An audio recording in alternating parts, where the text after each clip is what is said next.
Councillor Whitehead. Yeah, can I ask through the deputy mayor to staff?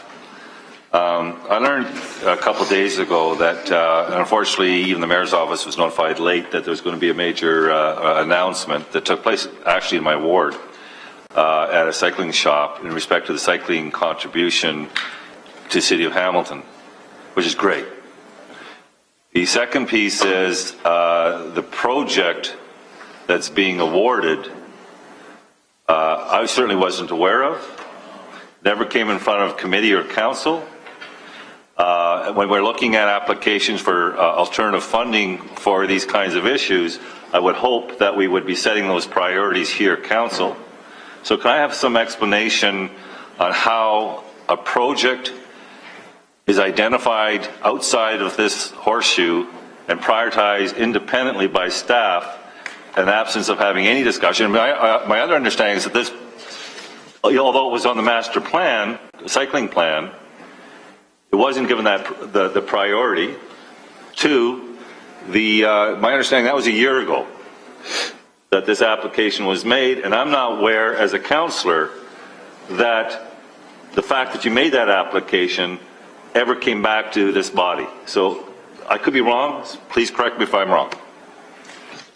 Mr. Chairman, you're correct. In July of 2015, MTO issued a submission where they wanted a call for submissions for this type of project. So staff looked at the 2009 approved plan, and I would say just pick Bay Street because it felt that best met the criteria for success. So that was submitted, and of course, yesterday we found out we were successful. So can I ask through the chair to the city manager, is this the process that we're going to embark on now, that independent of this council, when there are application opportunities with other levels of government, that decisions would be made unilaterally by staff in absence of any information being shared or prioritized by this council? Chris, if I can to you, Deputy Mayor, I mean, certainly the notice of that project being chosen did surprise me. I found out obviously pretty much at the same time all of you. The connection back to a plan that was approved some time ago, to me seems like there's a gap that should not exist. I mean, we should be, I would think certainly when there's a direct impact to a ward councillor or more than one ward councillor in terms of an application, at a minimum should be aware of, and then where required seeking authorization approval to put a matter forward. So I can understand what you're saying and your concerns about it.